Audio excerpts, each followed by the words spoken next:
Are you bringing a new puppy into your home and you also have an older dog? You'll want to make sure both dogs have their own personal space and plenty of separation. Before we get started, make sure to subscribe to my channel for the best puppy training tips and tricks. Don't forget to hit that bell to stay notified when I post new content each week. Michelle here with How to Train a Dream Dog and the creator of 30 Days to Puppy Perfection, the online puppy training program where you can train your puppy from the comfort of home.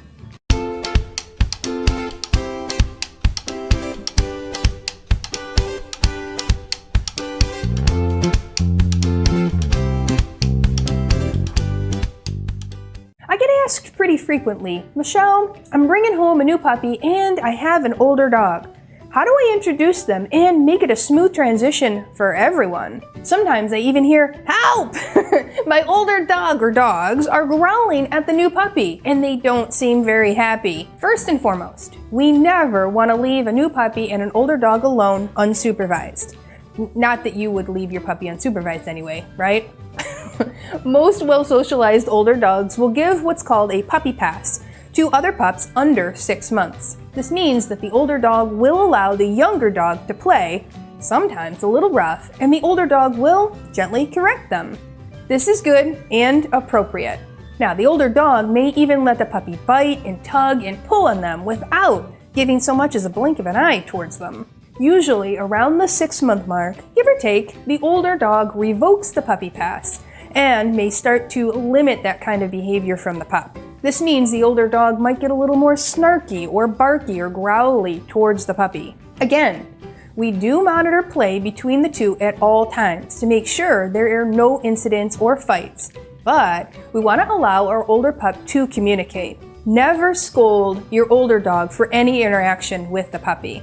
Now, whether you deem it appropriate or not, this can create a negative association with the pup, which we don't want. If things escalate, it means that we missed key signals from either the puppy or the older dog. Understanding canine body language and communication is a very important part of dog ownership, especially when it comes to interactions with another dog. A wagging tail does not always mean a happy dog. When dogs wag their tail, it can also mean excitement or arousal or nervousness. Now, the position of the tail, ears, and head, even where their eyes are directed, play a big part in understanding how your dog is feeling. During play, we don't want to see either dog persistently chasing while the other is trying to get away. An even game of tag, back and forth, or being calm in the presence of the other dog is ideal. If possible, it is best for both dogs to meet on neutral ground after they've been well exercised first. This means we take the older dog for a walk and make sure they get some energy out before they meet the puppy. Also, make sure the puppy has had some exercise before meeting the older dog. We don't want two revved up dogs engaging in play with each other without first getting rid of some initial pent up energy. Keep in mind that there will be an adjustment period for all dogs. You have to expect some setbacks anytime anything in the environment changes. In this case, a new dog entering the home.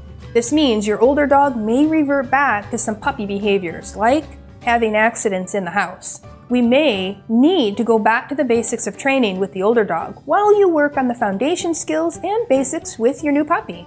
Again, make sure that they have their own space, and be sure to keep training for each dog at each dog's own pace. We never want to rush training for either dog, as this can really create a negative association and lots of setbacks and confusion. Now, something else to consider. In case you are wondering, we never put two dogs in the same crate. Now you might be thinking it's a great idea to put your new puppy in the same crate as your older dog, so that they can bond and maybe your pup will feel like they're with a litter mate. This is not going to happen. It can be very dangerous, and it would be like making you share a bed with a stranger you don't know. That's kind of weird, right? It's important for each dog to have their own space to relax and take a break from one another, and even you. This is not to say that they shouldn't have time to interact and snuggle and bond. When your new puppy and your older dog are interacting, make sure that you are frequently rewarding and praising for calm behavior from both pups. It may not be natural for either the puppy or the adult dog to take breaks from playing on their own. Their adrenaline will be pumping and they will be excited to interact with each other. It would be like you taking bites of your favorite food and then realizing you should probably stop. Yeah, that isn't gonna happen. Way too enjoyable. The same goes for two dogs playing together. That's way too much fun to stop after only a few minutes, to take a break. They need help to determine when they should take that break. You might find that you have to positively and proactively intervene and create pauses in play. If either dog is escalating and becoming too excited, you may need to separate them completely and put them in different rooms. We call this giving the dogs a brain reset. Let them cool down and refocus. You may find that giving a frozen-filled Kong or a West Paw Topple is a great cool-down activity after interactions with each other. Now, we typically say that play sessions should be about 10 minutes at a time. Anything longer and we have the potential for both dogs to get escalated, overstimulated, and more reactive. Now remember, your puppy doesn't have as much strength as your older dog, and too much strain on their body during play can be bad for growing bones and growth plates. Now be sure to give those busy toys or other toys to your dogs separately, not near each other. Not only can this help the pups settle, because licking tends to be a calming activity, but it will also create a positive association with interacting with each other. Remember that both pups should be well exercised beforehand and should not have a ton of pent-up energy while interacting. We want playtime to be productive, not a crazy pinball fest with adrenaline pumping so hard and so fast that all senses of impulse control are lost. Your new puppy will also likely need a potty break anywhere from 5 to 15 minutes after play has begun. Be sure to get them out before they have the accident. And again, this means you will have to interrupt play. Your puppy will be like a little kid learning to potty train, who has an accident because they didn't stop or want to stop playing, or they realized at the last second that they needed to go. Now, if you need help with potty training your puppy, be sure to grab the free New Puppy Starter Kit from the description below this video. There's a potty training lesson and tons of other tips for new puppy owners in there too. Okay, back on track, Michelle.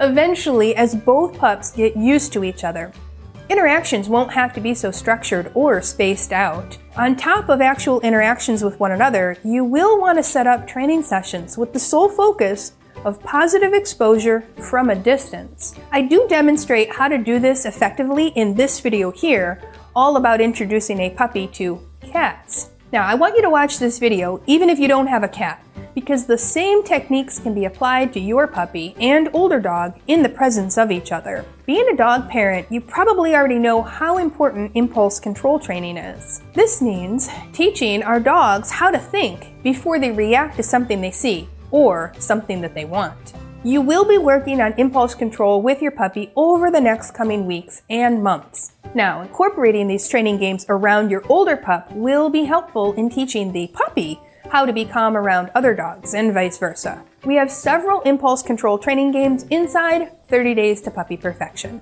Now, let's talk about the different personalities and preferences. Not all dogs are a great candidate for a new sibling. Some dogs may be good with a slightly older puppy, but not a brand new puppy. Some dogs are better off being the only dog in the home. It is important to understand and recognize your adult dog for who they are before making the decision to bring home a new puppy.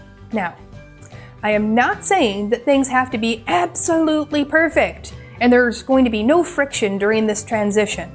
However, if your current dog has some health issues and doesn't get along with other dogs and maybe has some behavioral issues too that need to be addressed, or they get easily stressed out by change, a new puppy might not be a good fit for your family. A common misconception that I often hear is dogs with separation anxiety just need a friend or will do better in a home with another dog. Okay. Adding a new dog rarely ever alters true separation anxiety cases for the better. Keep in mind that many unwanted behaviors your current dog practices, your new puppy will likely pick up on too. You don't want to end up with two dogs who have separation anxiety or behavior problems. That's no fun for you or the pups. Be sure that you and your older dog are happy and have a well-balanced relationship before considering adding a new puppy into your life. Puppies are a lot of work. It's also important not to compare a new puppy to an older dog or hope that your new puppy will be just like your super awesome, well-behaved older dog. It is very possible, especially with training, that your new puppy will be just as great as your older dog. But all too often, people compare their new puppy to the older dog, who's been around for a while and knows a thing or two, while the new puppy still has a long way to go. So, never expect your pup to be quickly trained like your older dog already is. It takes time and training, and your puppy has a lot of maturing to do too. And just because you got the same breed of puppy as your older dog, it doesn't mean that your puppy is going to turn out anything like your older dog. There are so many factors that go into dog personality and characteristics, including genetics, the environment, and the socialization that occurred early on. Sadly, I hear all too often the frustrations from new puppy owners who can't understand why their pup isn't as well behaved as the older dog. The puppy seems to have more energy and just doesn't seem to train as easily as the older dog did. Well, each dog has its own unique skills and preferences and personality. So again, never compare your dog or compare yours to other people's dogs. Train the dog in front of you, not the dog you want. Okay, so to recap here on how to ensure a smooth transition when you bring a new puppy into the home. Number 1, always supervise interactions between puppy and adult dog. Number 2, educate yourself on canine communication and body language. We have a lesson on this in the course. Alright, number 3, don't scold either pups for communicating with each other, including growling and barking. Number 4, be proactive about pauses in play.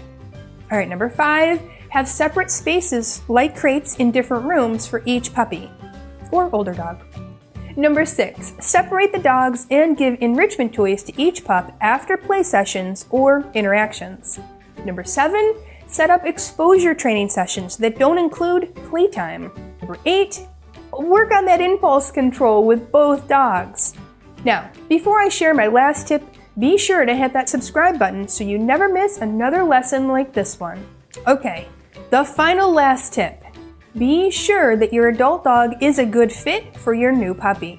You might need to meet up with some friends who have another puppy to see if your dog has any interest in playing with other puppies or other dogs, or will even accept a rambunctious puppy. I hope this video helps give you some insights on how to navigate life with a new puppy and an older dog. Remember to take things slow and not expect too much from either pup. Now, the first year of your puppy's life can be like a roller coaster for everyone involved. My team and I at How to Train a Dream Dog are here to help support you through this journey. In the comments below, let me know if you have an older dog and if you're thinking of introducing a new puppy.